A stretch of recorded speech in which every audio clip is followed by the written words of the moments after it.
샬롬, 하나님과 동행하는 새벽기도회 달라스 임마누엘 교회 권성철 목사입니다. 오늘도 하나님과 동행하며 풍성함을 누리시는 저와 여러분이 되시길 주님의 이름으로 축복합니다. 오늘 말씀은 시편 89편 1절에서 9절까지의 말씀입니다. 내가 여호와의 인자하심을 영원히 노래하며 주의 성실하심을 내 입으로 대대에 알게 하리이다. 내가 말하기를 인자하심을 영원히 세우시며 주의 성실하심을 하늘에서 경고히 하시리라 하였나이다. 주께서 이르시되 나는 내가 택한 자와 언약을 맺으며 내 종 다윗에게 맹세하기를 내가 내 자손을 영원히 경고히 하며 내 왕위를 대대에 세우리라 하셨나이다. 여호와여, 주의 기이한 일을 하늘이 찬양할 것이요 주의 성실도 거룩한 자들의 모임 가운데에서 찬양하리이다.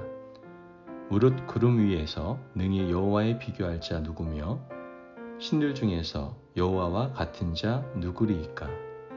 하나님은 거룩한 자의 모임 가운데에서 매우 무서워할 이시오며 둘러있는 모든 자 위에 더욱 두려워할 이시니이다. 여호와여, 만군의 하나님이여, 주와 같이 능력이 있는 이가 누구리이까? 여호와여, 주의 성실하심이 주를 둘렀나이다. 주께서 바다의 파도를 다스리시며 그 파도가 일어날 때에 잔잔하게 하시나이다. 아멘. 하나님의 말씀입니다. 사람들 중에는 특별히 인간관계를 잘하는 사람도 있고 반대로 인간관계가 아주 꼬이는 사람들도 있습니다. 어떤 차이가 있을까 자세히 살펴보면 인간관계를 잘 맺는 사람들은 상대방의 기질과 특성을 잘 알고 잘 맞춥니다. 반대로 인간관계가 꼬여가는 사람들을 보면 상대의 기질과 성향이 어떠하든지 자신의 생각과 성품대로 행동하는 사람들이다라는 것이죠. 친구들 중에 내성적이고 성품이 적극적이지 못한 친구가 있다면 그 친구를 지혜롭게 적극적으로 잘 이끌어주고 인도해 주어야 좋은 관계를 맺어갈 수가 있습니다. 사람들 사이의 관계도 이러하다면 하나님과 우리의 관계는 어떻겠습니까? 하나님과 우리 관계가 아름다운 관계로 이어지기 위해서는 하나님의 성품을 잘 이해해야 됩니다. 하나님이 좋아하시는 것을 우리도 좋아해야 되고 하나님께서 미워하시는 것은 절대로 하지 않아야 되고 피해야 된다라는 것이죠. 그러면 하나님과 우리의 관계가 좋은 관계가 될 수 있는 겁니다. 오늘 우리가 읽은 시편의 저자는 하나님의 대표적인 성품에 대해서 설명하고 있는데요. 1절 말씀을 보면 내가 여호와의 인자하심을 영원히 노래하며 주의 성실하심을 내 입으로 대대에 알게 하리이다. 하나님의 성품을 인자하심과 성실하심이라고 표현하고 있습니다. 하나님의 성품에는 여러 가지가 있죠.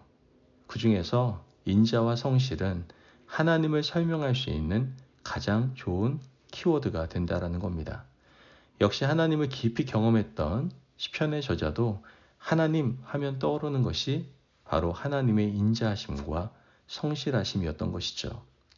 이 두 가지 성품을 잘 알고 있다면 하나님과 좋은 관계를 맺어갈 수가 있습니다. 먼저 하나님의 인자하심은 어떤 성품일까요? 하나님이 인자하시기 때문에 죄를 용서하시고 무한히 참아 주십니다. 하나님의 인자하심 덕분에 우리는 지금까지 살아갈 수 있고 숨 쉴 수 있고 존재할 수가 있는 겁니다. 하나님의 인자가 없었더라면 우리는 단 한순간도 존재하거나 호흡할 수 없습니다. 하나님의 인자하심 때문에 참아주시고 견뎌주시고 모른 척하기도 하시며 하나님 앞에 돌아오도록 기다려주신 겁니다. 그 좋은 하나님 덕분에 우리는 지금껏 살아가고 있는 것이죠. 하지만 문제는 이 하나님의 인자하심의 한계는 어디까지인가 하는 것입니다. 과연 우리의 오만과 방종과 불송까지 영원히 기다려주시는가? 결론은 그렇지 않다라는 것이죠. 우리가 하나님의 인자하심을 이용하고 방종의 수단으로 사용한다면 하나님께서는 기다려주지 않으십니다. 모르고 죄를 지을 때는 덮어주시지만 하나님을 만나고 난 이후에도 인자하심을 이용해서 방종으로 치닫는다면 하나님께서는 절대로 가만히 두고 보시지 않는다라는 것이죠. 시편 89편 38절에서 40절 말씀을 보면 그러나 주께서 주의 기름 부음 받은 자에게 노하사 물리치셔서 버리셨으며 주의 종의 언약을 미워하사 그의 관을 땅에 던져 욕되게 하셨으며 그의 모든 울타리를 파괴하시며 그 요새를 무너뜨리셨으므로. 여러분, 하나님이 이렇게 무섭게 징계한 사람이 있습니다. 누굽니까? 바로 다윗입니다. 오늘 이 시편의 저자는 다윗이 이렇게 징계받음을 가슴 아파하면서 다윗의 징계를 용서해달라고 하나님께 간구하고 있습니다. 다윗은 하나님을 깊이 만난 사람 아닙니까? 하나님의 성품을 누구보다 잘 알고 있었던 사람이 다윗입니다. 그런데 이러한 다윗이 하나님의 인자하심과 사랑을 이용했다는 것이죠. 밧세바와의 은밀한 죄의 관계가 계속 이어졌습니다. 한두 번의 관계 이후에 자신의 잘못을 깨달았다면 돌이켜야 됐었는데 멈추지 않았습니다. 심지어 밧세바의 남편 우리아를 죽여버립니다. 그 이후에도 죄를 은폐했습니다. 거짓으로 일관했죠. 하나님께서는 다윗을 가만히 두고 보시지 않았습니다. 왜요? 하나님의 인자하심을 이용했기 때문입니다. 하나님께서는 다윗을 보호하셨던 울타리를 걷어버리셨어요. 그리고 다윗을 징계하셨고 그의 왕관을 땅에 내던지셨죠. 우리가 하나님의 인자하심을 이해하실 때는 하나님의 인자하심이 우리의 방종까지도 덮어주시지 않는다는 사실을 깨달아야 됩니다. 이러한 하나님의 성품을 잘 이해한다면 우리는 절대로 함부로 방종하지 않게 되는 것이죠. 또한 하나님의 인자하심은 우리가 깨닫고 돌이키기만 하면 언제든지 받아주시는 사랑입니다. 다윗이 자신의 죄를 깨닫고 하나님 앞에 눈물로 회개했을 때 하나님께서는 다윗의 죄를 용서해 주셨습니다. 그러므로 우리는 하나님의 인자하심을 깊이 깨닫고 제발 죄 가운데 나아가지 마시고 늘 깨닫고 돌아오는 주님의 백성이 되어야 될 줄로 믿습니다. 다음으로 하나님의 성실하심입니다. 시인은 하나님의 성실하심을 이렇게 노래하는데요. 8절에서 9절 말씀을 보면 여호와 만군의 하나님이여 주와 같은 능력이 있는 이가 누구리이까? 여호와여 주의 성실하심이 주를 둘렀나이다. 주께서 바다의 파도를 다스리시며 그 파도가 일어날 때에 잔잔하게 하시나이다. 하나님의 성실하심은 창조하신 피조물을 지금도 다스리고 돌보고 계시는 것으로 나타나고 있습니다. 이것은 하루 이틀로 끝나는 성실이 아닙니다. 1년 혹은 10년, 100년으로 끝나는 그런 성실도 아닙니다. 영원한 성실하심이다라는 것이죠.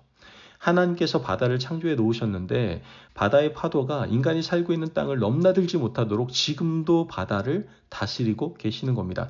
만약 하나님께서 성실하지 않으셔서 바다를 다스리지 않으신다면 우리는 이 땅 가운데 살아갈 수 없습니다. 오늘도 우리는 하나님의 성실하심 덕분에 살아가고 있다라는 것이죠. 여러분, 우리가 하나님의 인자하심과 성실하심을 깨달았다면 우리 또한 하나님의 성품을 닮아야 합니다. 하나님께서는 하나님과 닮은 사람을 많이 사랑해 주세요. 하나님의 인자하심을 닮은 당신의 백성을 사랑하실 것이고 하나님의 성실하심을 닮아서 매일 한결같이 하나님 앞에 엎드리고 성실함을 보여주는 사람을 하나님께서는 사랑하실 것입니다. 여러분, 제발 게으르지 않고 하나님 앞에 성실하심을 보이시기를 바랍니다. 길이 참아주시는 하나님의 인자하심이 저와 여러분의 성품이 되시기를 바라요. 그러면 하나님은 더없이 우리를 사랑하시고 하나님의 공의와 사랑으로 주의 백성들을 품어주시고 돌보아 주실 겁니다. 그러므로 이런 귀한 은혜를 받아 누릴 수 있는 주의 백성으로 오늘 하루 살아가시기를 주의 이름으로 축복합니다. 아멘. 기도하겠습니다. 사랑이 많으신 하나님 감사합니다. 오늘도 우리에게 귀한 말씀에 은혜 허락하시니 감사합니다. 하나님, 하나님의 인자하심을 닮아 모든 사람들에게 인자함을 보이며 살아가게 하여 주옵소서. 또한 하나님의 성실하심을 따라 게으르지 않고 성실하게 살아갈 수 있는 하나님의 백성 되게 하셔서 늘 하나님과 좋은 관계 속에서 기쁨을 누리며 살아갈 수 있는 은혜가 임하게 하여 주옵소서. 감사함이 예수님의 이름으로 기도합니다. 아멘. 오늘도 하나님과 동행하며 풍성함을 누리시는 저와 여러분이 되시길 주님의 이름으로 축복합니다. 여러분, 인자와 성실로 세상을 다스리시고 사람을 돌보시는 하나님을 찬양합시다. 오늘도 하나님의 인자와 성실에 기대어 은혜 가운데 충만한 기쁨을 누리며 살아가시기를 바랍니다. 말씀 안에 승리하십시오.